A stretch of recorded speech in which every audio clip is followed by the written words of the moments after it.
पिंपरी चिंचवड महानगरपालिकेची निवडणूक जी आहे ती आता चुरशीची झालेली आहे. अर्थातच या संपूर्ण महानगरपालिकेची जबाबदारी ज्यांच्यावर आहे ते भाजपचे आमदार शंकर जगताप सर माझ्यासोबत आहेत आणि त्यांच्याकडनं जाणून घेऊया की भाजपला एवढी मेगा भरती करण्याची नक्की गरज का पडली.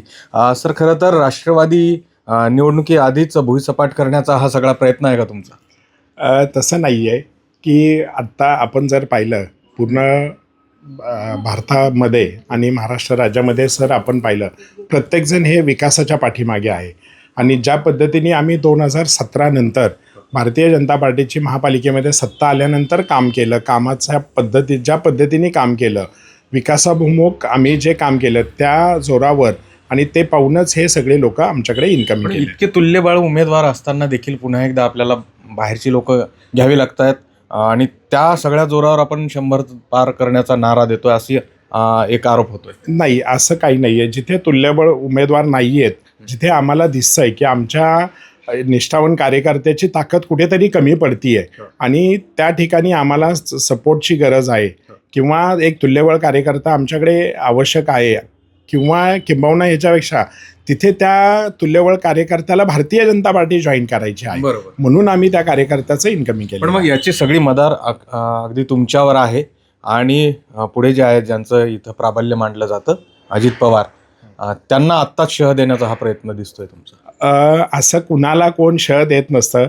राजकारणात कोण कधीही कायमस्वरूपी आपण म्हणतो शत्रू नसतो आणि मित्र पण नसतो, तसं राजकारणात कोण कधीही टॉपला नसतो किंवा कोण कुठल्या उच्चपदावर नसतो. ही जनता ठरवणारी असते आणि जनताच ह्या उद्याच्या 15 तारखेच्या इलेक्शन मतदानाच्या रूपानं ते ठरवणार आहे. भाऊ, खरं तर भ्रष्टाचाराचे आरोपही विरोधकांकडनं होताना दिसत आहेत. प्रशासकीय काळ असू दे, त्या आधीचा आपला काळ असू दे, काय थेट आव्हान आहे? पुरावे त्यांनी आणावे.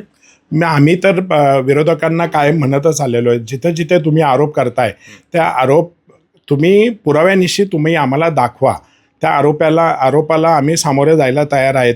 हे विरोधक आता विरोधकांकडे विकासाची कामं नाही आहे, पुढचं व्हिजन नाही आहे, जे भारतीय जनता पार्टीकडं माननीय देवाभाऊंकडे, नरेंद्र मोदी साहेबांकडे आणि आमच्याकडे आहे, ते त्यांच्याकडे नसल्यामुळे ते अशा प्रकारचे बेछूट आरोप करतात. पण मग एकंदरीत बघितलं तर आता एक नवीन अपडेट समोर येते आहे की काल सुनील तटकरे यांनी स्पष्ट सांगितलंय की युतीमध्ये ही निवडणूक लढवावी, असा काही नवीन प्रस्ताव येताना दिसतोय. नाही, अजूनपर्यंत तरी आम्हाला वरिष्ठांकडनं असं युतीकडनं म्हणजे महायुतीकडनं लढावं असा आदेश किंवा कुठल्याही प्रकारच्या सूचना आलेल्या नाही आहेत.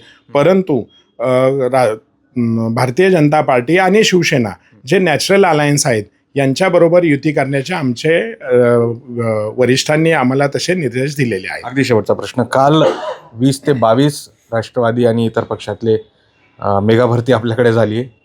हे केवळ ट्रेलर होतं? निश्चितच ये तो ट्रेलर था, पिक्चर अभी बाकी आहे आणि तो पिक्चर येत्या 2-3 दिवसामध्ये आणखीन तुम्हाला दिसेल आणि 16 तारखेला अबकी बार सौ पार हे निश्चित असणार आहे. त्यामुळे हा भाजपचा विश्वास आहे आणि या विश्वासाला पिंपरी चिंचवडची जनता किती पाठिंबा देते हे देखील आपल्याला निकालानंतरच कळेल. पुढे सुरज पाटील सर, गोविंद वाकडे, न्यूज 18 लोकमत, पिंपरी चिंचवड.